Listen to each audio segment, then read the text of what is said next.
2000년 전 이 서신이 쓰여질 당시 교회는 지금의 교회와는 전혀 다른 교회였습니다. 교회는 있었지만 기독교에 대한 가르침과 교리가 전혀 정립되지 않은 그런 교회였습니다. 날마다 믿는 자의 수가 더해지는 것만큼 잘못된 가르침, 그런 유혹들이 함께 성행하게 되었습니다. 이런 이유로 참된 교회는 바른 교육을 필요로 하게 되었습니다. 그래서 하나님의 말씀, 예수님의 가르침을 온전히 해석하고 가르쳐줄 선생이 필요하게 되었습니다. 그래서 초기 기독교에서 선생이 된다는 것은 오늘날 교사가 되는 것 그 이상의 의미를 가졌습니다. 오늘날에도 교사, 선생이 되는 것은 절대 쉬운 일이 아닙니다. 하지만 지금으로부터 2000년 전의 시대, 글자를 읽을 수 있는 사람보다 읽지 못하는 것이 더 자연스러운 시대, 그 시대에서 선생이 된다는 것은 정말로 어려운 일이었습니다. 더욱이 선생이 되어 하나님의 말씀을 읽고 예수님의 가르침을 해석해서 가르치는 것은 거의 모든 사람들에게 상상할 수 없는 그런 일이었습니다. 오늘 본문의 말씀을 살펴보기 앞서 3장 1절의 말씀을 다시 한번 보겠습니다. 3장 1절 말씀입니다. 내 형제들아, 너희는 선생된 우리가 더 큰 심판을 받을 줄 알고 선생이 많이 되지 말라. 야고보는 선생된 자들이 더 큰 심판을 받게 될 것이니 선생이 되는 것을 조심하라고 엄중히 경고합니다. 그렇다면 야고보는 왜 이러한 경고를 하는 것일까요? 선생이 되어 하나님 나라의 진리를 해석하고 가르치는 것은 그 당시 사람들에게도 상당히 매력으로 다가왔을 겁니다. 하나님의 말씀을 해석해서 설명해 주기에 많은 그리스도인들은 선생을 따르며 존경했습니다. 그로 인해 선생들에게는 명예도 함께 따랐습니다.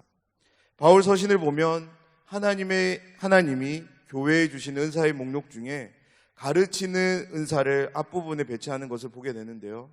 이렇듯 선생은 초대교회에서 상당한 입지를 차지했음을 우리는 볼 수 있습니다.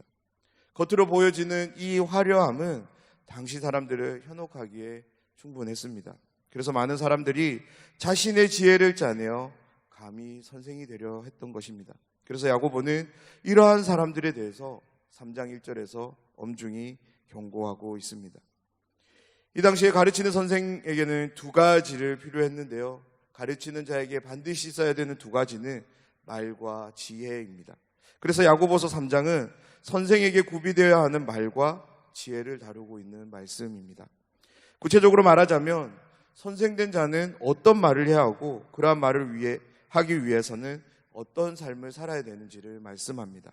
그리고 말에 대한 가르침을 마친 후에 선생들이 가져야 할 지혜에 대해 말씀하는데요. 특별히 그 지혜를 교훈함에 있어서는 가져야 되는 지혜와 가져서는 안 되는 지혜, 즉 옳은 지혜와 잘못된 지혜를 예로 들어서 대조의 방식으로 교훈하고 있습니다. 13절 앞부분의 말씀인데요. 제가 읽어드리겠습니다. 너희 중에 지혜와 총명이 있는 자가 누구냐? 야고보는 이 질문을 누군가의 손을 들게 하기 위해 한 질문이 아닙니다. 하지만 이 질문 앞에서 당시 선생된 자들은 자신은 지혜와 총명이 있다고 생각했을 겁니다. 그런 선생들을 향해 야고보는 다음과 같이 선언합니다. 선생이라면 지혜와 총명이 있다면 너희들은 선행으로 말미암아 지혜의 온유함으로 그 행함을 보여야 된다고. 이 당시의 사람들에게 가장 큰 영향을 줬던 사상은 헬라 사상입니다. 헬라 철학이 이 당시 사람들에게 가장 큰 지식이었고 지혜로 여겨졌습니다. 헬라 철학에서 말하는 지혜는 각 개인의 지적인 능력이 높은 것을 지혜라고 말했습니다. 자신이 구사할 수 있는 지식의 양이 다양하면 다양할수록 지혜로 여겼습니다. 그래서 당시 사람들은 자신이 가진 지혜의 양을 뽐내기를 즐겨했고요. 자신의 지혜를 드높이기 위해서 다른 사람의 지혜를 하찮게 여기거나 멸시하는 것도 서슴없이 행했습니다. 그에 반해서 굉장히 부끄럽게 여겼던 모습이 있는데요. 바로 온유함, 즉 겸손함이었습니다. 성경에 나오는 온유함 혹은 겸손함은 상냥함, 관대함을 의미하기도 하지만 자신의 소유한 능력을 다 발휘하지 않는 그런 겸손을 의미합니다. 당시 사람들이 온유함을 왜 하찮게 여겼냐면 자신이 발휘할 수 있는 능력이 있음에도 불구하고 발휘하지 않는 것은 자신감이 없어 보이고 당당하게 보이지 않게 하는, 때로는 비굴해 보여야 되기에 당시 사람들은 이 온유함을, 이 겸손함을 꺼려했습니다. 그런데 야고보는 당시 사람들이 꺼려하는 온유함, 즉 겸손함을 선생들이 갖추어야 할 지혜에 덧붙이고 있습니다. 선생된 자들은 지혜의 온유함으로, 지혜의 겸손함으로 선행을 보여야 된다고 말씀합니다. 우리는 앞서 잠언의 말씀을 통해서 하나님이 내리시는 지혜, 그 지혜에 대한 폭넓은 이해를 가졌습니다. 지혜는 하나님을 경외함으로 시작합니다. 지혜는 공의와 정의가 무엇인지를 깨닫게 하고 실천하도록 돕습니다. 지혜는 선한 자, 의인의 길이 무엇인지를 보여주고 그 길을 걷게 합니다. 잠언의 지혜를 가만히 묵상해 보면 분명 지혜는 하나님을 경외하는 것, 사랑하는 것에서 시작됩니다. 그런데 그 지혜는 함께하는 이웃들을 향하고 있는 것을 보게 됩니다. 다시 말해서 야고보가 소개하는 지혜는 세상이 말하는, 헬라 철학이 말하는 지혜가 아닌 잠언이 이야기하는, 구약 성경이 우리에게 소개해주는 지혜와 결을 같이 하고 있는데요. 14절 말씀을 보면 온유함, 겸손함의 지혜를 지녀야 할 선생들이 그런 것을 지니지 않고 시기와 다툼을 가졌던 것을 우리에게 말씀하고 있습니다. 14절 말씀입니다. 그러나 너희 마음속에 독한 시기와 다툼이 있으면 자랑하지 말라. 진리를 거슬러 거짓말하지 말라. 먼저 14절 말씀 가운데 두 단어를 설명드리려 하는데요. 시기와 다툼이라는 말입니다. 여기서 말하는 시기는 무언가를 탐하는 욕망을 의미합니다. 다시 말해서 누군가의 것, 누군가의 지식을 탐하는 그런 마음인데요. 그 마음이 피어나는 욕망을 가리키는 것이 바로 시기입니다. 야고보는 이 욕망이 어떠한지를 설명하기 위해 앞에 독한이라는 수식어를 붙입니다. 사랑하는 여러분, 우리의 말로도 누군가의 마음을 독하다라고 표현할 때 절대 긍정적으로 표현하지 않습니다. 그 사람이 무언가를 이루기 위해서 공정한 방법을 동원하고 최선을 다해야 한다 할지라도 그의 마음이 독함으로 여겨진다면 절대 우리에게 좋게 다가오지 않습니다. 오늘 본문의 내용도 동일한 의미인데요. 누군가의 것을 탐하는, 특별히 누군가의 지식을 탐하는 욕망이 극도로 강력하게 표출되는 것을 의미합니다. 이 독한 시기 다음에 나오는 다툼을 통해서 이 내용이 더욱더 분명하게 전달되는데요. 한글 성경에서는 다툼으로 번역되었는데 이 번역은 너무나도 좋은 번역이라고 생각이 됩니다. 왜냐하면 다툼이라는 이 말을, 이 서신이 기록될 당시 사람들은 자신의 입장과 처지가 다른 사람 혹은 무리를 향해서 편파적인 입장을 취하는 의미인 에리데이아라는 말로 기록했는데요. 나와 다른 입장을 표현하는 사람을 편파적으로 대하기 위해서 우리는 어떻게 해야 될까요? 우리는 그 상대방에게 어떤 행동을 해야 될까요? 우리는 그와 다퉈야 되는 것입니다. 다시 말해서 야고보는 14절에서 소개되는 시기와 다툼은 세상적 지혜, 헬라 철학이 소개하는 지혜로 이야기하는데요. 당시의 선생들이 헬라 철학이 부추기는 지혜를 가지고 교회로 들어와서 선생이 되려고 했던 것이었습니다. 야고보는 이러한 지혜를 마음을 품고 있는 자들에게 경고합니다. 자랑하지 말라고, 진리를 거슬러 거짓말하지 말라고, 그러면서 15절에서 명확한 정의를 내리는데요. 15절 말씀입니다. 이러한 지혜는 위로부터 내려온 것이 아니요 땅 위의 것이요 정욕의 것이요 귀신의 것이니. 야고보는 지혜가 있다고, 총명이 있다고 자랑하는 사람들에게 일침을 가합니다. 너희들이 가진 지혜는 위로부터 내려온 것이 아니라고. 지혜의 시작점을 위라고 칭한 것은, 야고보가 생각하는 참 지혜는 사람이 어떤 지적인 노력이나 공부를 통해 주어지는 것이 아니라 앞에 1장 17절에서 모든 좋은 선물이 오는 영역을 가리키는 것인데요. 위로부터와 같은 단어를 사용해서 하나님으로부터 주어지는 것임을, 하나님으로부터 주어지는 선물인 것을 말씀하고 있습니다. 자신의 내면이 만들어낸 욕망과 편파적인 다툼을 소유한 사람들이 가지고 있는 지혜는 그 근원이 땅이라고 말합니다. 심지어 귀신의 것이라고 말하고 있습니다. 그리고 16절을 이어 말씀하는데요. 한글 성경에는 빠져 있지만 16절은 왜냐하면이라는 단어로 시작합니다. 그래서 왜냐하면을 넣어서 이 16절을 읽어보면 이런 내용이 됩니다. 왜냐하면 시기와 다툼이 있는 곳에는 혼란과 모든 악한 일이 있기 때문에 이러한 지혜는 하나님으로부터 주어지는 지혜가 아니라는 겁니다. 17절 말씀에서 야고보는 선생된 자들에게 위로부터 내려오는 지혜, 하나님의 지혜에 대해 가르칩니다. 17절 말씀입니다. 우리 이 말씀을 함께 읽도록 하겠습니다.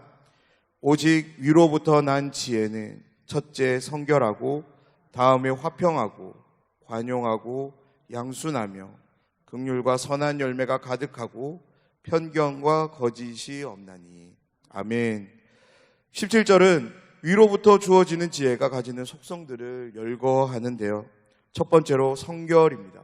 이 의미는 도덕적으로 결백하며 무죄함을 의미합니다. 그 다음 단어는 화평인데요. 화평으로 번역되지만 본래적 의미를 살려보면 화평을 추구하는 것이라는 의미입니다. 그 다음은 관용과 양순인데요. 관용이 다른 사람에게 기꺼이 양보하고자 하는 좋은 마음이라고 한다면 양순의 본래적 의미는 쉽게 설득당한다라는 말인데요. 당시 사회 사람들은 이 단어는 만약 진리와 무관하다면 그 사람이 어떤 태도를 취하든 간에 그 모든 행동과 그 모든 모습들을 기꺼이 받아들이는 그런 마음을, 그 존중하는 마음을 의미했다고 합니다. 긍휼은 자비에 가득 찬 행동을 의미하고요.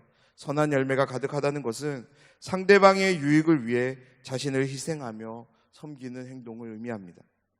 편견과 거짓이 없는 것을 상대방이 누구라 할지라도 공정한 마음으로 대하는 것이고요. 상대의 입장에 대해 사실과 다른 모든 것에 대해서는 어떠한 말도 하지 않는 것을 의미합니다. 이 열거된 의미들을 가만히 생각해 보면 이 모든 것들이 사람들과의 관계 안에서 일어나는 상황들인 것을 발견하게 됩니다. 만약에 누군가가 없다면, 상대방이 없다면 성결도 화평도 관용도 양순도 우리는 실천할 수 없습니다. 긍휼과 선한 열매 맺는 삶도 일어나지 않습니다. 편견과 거짓이 없는 삶도 절대 살아낼 수 없습니다. 우리에게 상대방이 주어질 때 대인관계라는 그 울타리가 우리에게 주어지고 우리가 그 울타리 안에 들어갈 때 이 모든 상황들은 발생하게 되고 의미가 있어집니다. 야고보는 13절에서 이야기한 바를 17절에서도 이어 이야기하는데요. 지혜가 있는 자는, 총명이 있는 자는 사람들과의 관계 안에서 그 행함으로 그 지혜를 보여야 된다는 거죠. 그러면서 18절에서 오늘 본문의 내용을 정리하는 메시지를 말씀합니다. 18절 말씀입니다. 화평하게 하는 자들은 화평으로 심어 의의 열매를 거두느니라. 사랑하는 여러분, 지혜에 대해 결론을 내리면서 야고보는 왜 화평이라는 단어에 집중해서 이 말씀을 정리하고 있을까요? 두 가지 의미인데요. 하나는 지혜의 겸손함으로 선행을 보일 때 그 안에 화평이 일어나기 때문입니다. 그리고 또 다른 의미는 세상적 지혜가 만들어내는 결과물인 혼란이라는 것과 대조의 상황이 바로 화평이기 때문에 야고보는 위로부터 내려오는 지혜, 그 지혜가 만들어내는 열매, 화평을 마지막으로 정리의 내용에 담고 있습니다. 하나님이 내려주시는 지혜는 세상에 속한 지혜와 분명한 차이가 있음을 꼭 기억하셨으면 좋겠습니다. 아무리 멋지고 좋아 보이는 지혜라 할지라도 상대방을 업신여기고 함부로 대하는 지혜는 땅에 속한 지혜입니다.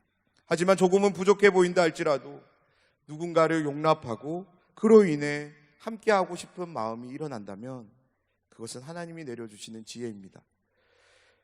함께하는 사람들을 소중히 여기며 그와 화평을 이루는 지혜는 하나님의 지혜입니다. 그러나 나의 지식을 자랑하며 누군가와 다툼을 일삼는 사람이 가지는 지혜는 아무리 풍성하다 할지라도 하나님이 내리시는 지혜가 될 수 없습니다. 사랑하는 여러분, 야고보가 전하고 있는 이 지혜를 마음에 꼭 새기셨으면 합니다. 우리 모두는 다양한 상황에서 누군가의 선생이 됩니다. 가정에서 남편 혹은 자녀들에게, 그리고 함께하는 지체들과 교회 안에서 우리는 선생이 될 때가 있습니다. 그때 우리는 어떤 선생이 되어야 할까요? 위로부터 오는 지혜를 받은 선생이 되어야 될 줄 믿습니다. 사랑하는 여러분, 위로부터 오는 지혜는요, 사람들에게 유익을 끼칠 수 있는 분명한 실체를 가진 행동 양식임을 오늘 말씀을 통해 확인했습니다. 이 지혜가 날마다 우리와 함께함을 믿습니다. 그래서 이 지혜를 통해 우리의 삶 속에 어떤 관계가 주어진다 할지라도, 어떤 상황이 주어진다 할지라도 화평을 이루는, 화평을 만들어내는 우리 모두가 되면 좋겠습니다. 하나님이 내리시는 지혜를 통해 언제나 화평을 심고 화평을 만들어내시는 선생님들이 되시길 주님의 이름으로 축원합니다.